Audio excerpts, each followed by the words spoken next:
a bump in the road of news during the finals.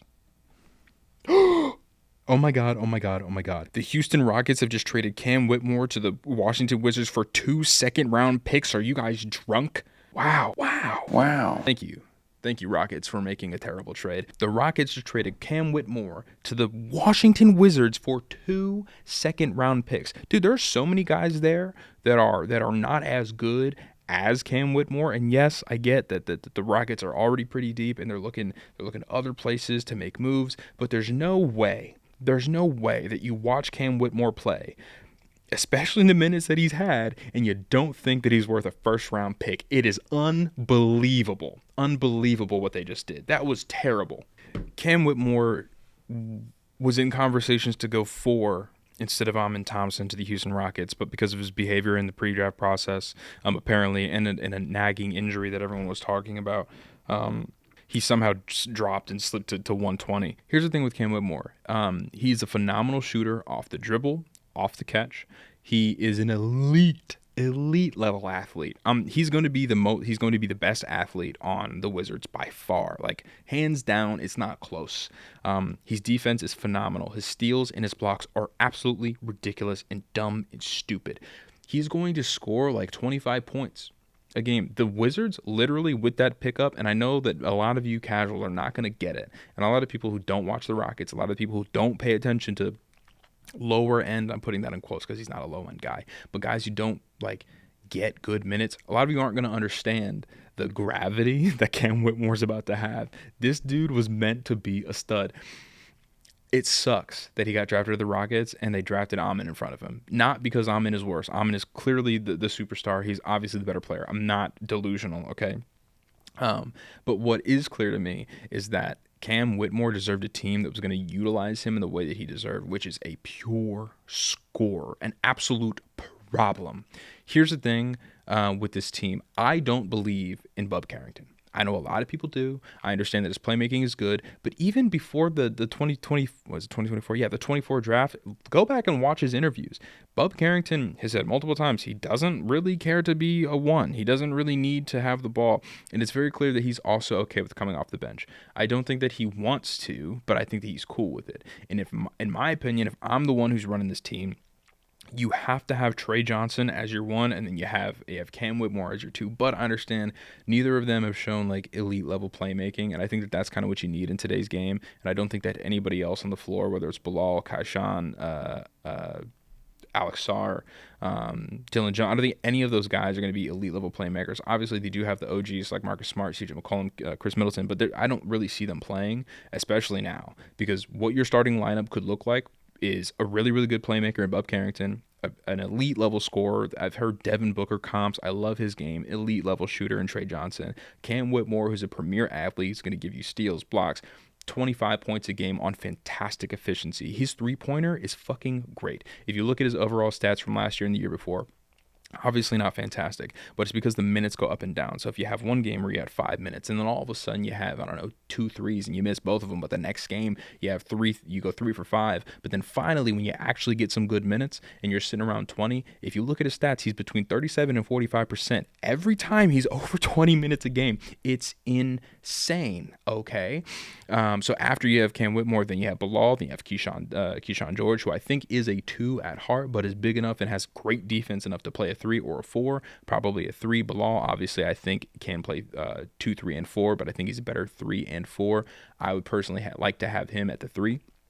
And then, of course, you have Alex Sarr, who, in my opinion, is a better 4 and should have a serviceable 5 next to him. But for now, it's perfectly fine to play Alex Sarr's big ass at the 5. That team can fucking score. Let's talk about it for a second. Bub Carrington, obviously, is a good playmaker, obviously decent at 3. He obviously can get to the cup. I think that his goal next year should be, how do I play make and how do I serve the ball best to my shot creators? Sorry, it's been a couple minutes since the last thing I just said because I got interrupted by a conversation in a fantasy group chat talking about the trade, obviously. So I don't know what I was just talking about with George and Cam Whitmore. But to wrap up that point, I think that Cam Whitmore is a significantly better player. Obviously, George is bigger and longer, so his defense is a little bit more applicable in different scenarios. But I think that the offensive upside of Cam Whitmore completely overshadows the ability of Kashan George. I like George a lot. I think he's a fantastic player. I wish he could start. He's that good. But you can't not start Cam Whitmore, especially on this team, especially when you're trying to develop these guys, especially when this is now your core. If we take away the Washington Wizards name from this team and you just talk to me about what their core looks like today, that's going to be Bub Carrington at the 1. That's going to be Trey Johnson at the 2, who's getting Devin Booker comps. He's an elite scorer, and I think he has some good playmaking upside. He's not a cone on defense. Cam Whitmore, who I think Cam Whitmore's their second best player. Yeah, because Sar's there. And then, of course, you have Kashan George, and then you have Bilal Coulibaly, who's an elite defender, and he's gotten really good at playmaking. Not great, but like really good. And then, obviously, he can get to the bucket. And then, of course, Alex Sarr. I do still really love the pickup from the Thunder, where they got Dylan Jones. I think that's awesome. I think that's a fantastic core. And if you didn't know there was a Wizards, you'd say that's pretty dope. All right. So, you know how I was just talking shit saying that Cam Whitmore is an elite level player, and his three-point shot is absolutely ridiculous when he actually gets good minutes? Here are his stats as a starter in Houston. 20.2 points per game, 6.8 rebounds a game, 1.2 blocks a game on 54% from the field, and 46.9% from 3. If he's shooting 46.9%, I gotta hold on. Let me pull up Fantrax really quick. I'm gonna look at his games, and I want to have like a real conversation about this here. All right, so I'm looking at Houston versus LA. It was a loss, but he had 34 points, 8 rebounds, a steal, a block, and assist. He shot 7 for 12 from 3. Again, 39 minutes, 27 points, 11 rebounds, 3 assists, 2 steals, 3 blocks, 4 for 6 from 3. When he has high volume, he shoots. His three-pointer is nuts. His three-pointer is crazy. If he has more than 4 shots, he's making at least 40%. This is ridiculous. Okay, I found an outlier. 37.5%, 3 for 8 from the field. That's 17 points, 8 rebounds, 2 steals, a block. Yeah, dude, this is elite. Like, this is elite level play. This is insane. What a phenomenal trade. Can we talk about Washington for a second? What a turnaround for them. And they have some vets that are going to help like keep the locker room right, or they have room to like really move some guys and get some future. I mean, I can tell you right now, there are tons of teams in the West right now that could use a lot of help from the guys who are sitting on the bench, because I can't imagine a world. There is no world where CJ McCollum, Chris Middleton, or Marcus Smart start at all over any of the guys on the floor. I love CJ McCollum, but dude, your time is over. Your time is up. Chris Middleton, time is up. That's a good point. Somebody in one of these group chats just said that all of the veterans are on expiring contracts. What an L for the Houston Rockets. Wow, that's rare. This offseason has been so good for the Houston Rockets. There's no way. I cannot believe that they couldn't have found a suitor for Cam Whitmore that would have paid more. Or maybe they were doing Cam Whitmore a favor. I feel like that. Honestly, that's what this trade looks like. 2 second-round picks to Washington is insane. I don't think they're gonna regret this trade, because they didn't really have room for a guy like him on their roster. For the Rockets, he was a long-term asset. I think that he had a ton of potential there. But just if you're looking at his stats, I mean, come on, dude. How do you pass that guy up? 47% basically from 3 anytime he started, and you're telling me you're not going to start the guy? You're not going to play the guy more minutes? If Trey Johnson can become like a good playmaker, I think the lineup is Trey Johnson, Cam Whitmore, Kashan George, Bilal, and then Alex Sarr, until they find like a really nice serviceable big to sit next to Alex Sarr, who can really play that 4 position. And then you have Trey Johnson, Cam Whitmore, Bilal Coulibaly, and then Alex Sarr at the 4, which is insane. And then, of course, you have whatever big that you pick up there. Hopefully somebody young. I'm not even going to say it. I was going to start fantasizing about the player that they could pick up next year. But I'm not going to get into the 26 draft quite yet. Well, I'll definitely have a video on that, especially with the offseason coming up. Wow, man, this team is good now. This team is good. This team has a lot of upside. My Cam Whitmore stock has been purchased, and I've been holding. I had no intention of even talking about these cards right here, but I mean, since we're here, I'm just gonna go ahead and pull out my Cam cards. Here's a Kashan George card here. That's kind of convenient. That's so funny how I had it right there. Shout out to Shams for the amazing news. We're getting Cam Whitmore on the Wizards. This is so nuts. All these cards just went up tons in value. I appreciate that. I can easily see him averaging 22 to 24 points a game, shooting, I'd probably say like 48% from the field, maybe 50% from the field, but like 37 to 40% from three. High volume, by the way. He's a high volume guy and he makes his shots.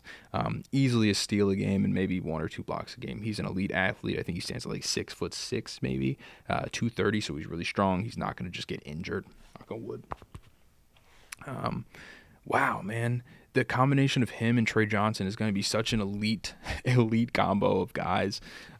This is his third season. So everybody knows that third season jump happens. The first time that he's ever going to have real starting minutes. If he doesn't start, I'll lose my mind. If he doesn't start, I'll lose my mind. He's got to be bad. He has to be terrible to not start.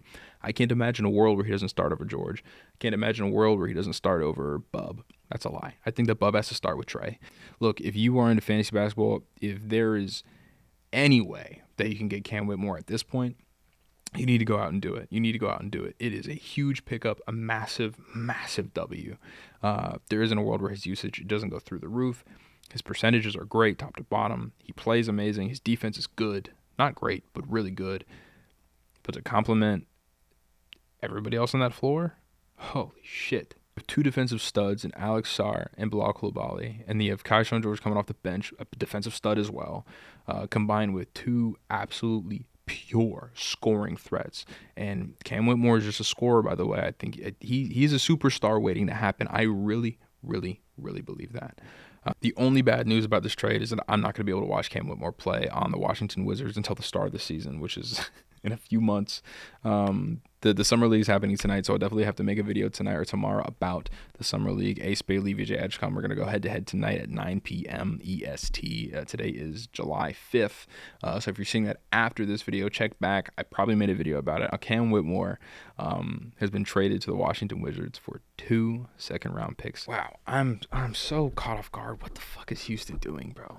If you were in the Houston front office, please inform me what exactly you're doing. 2 second-round picks? I guess.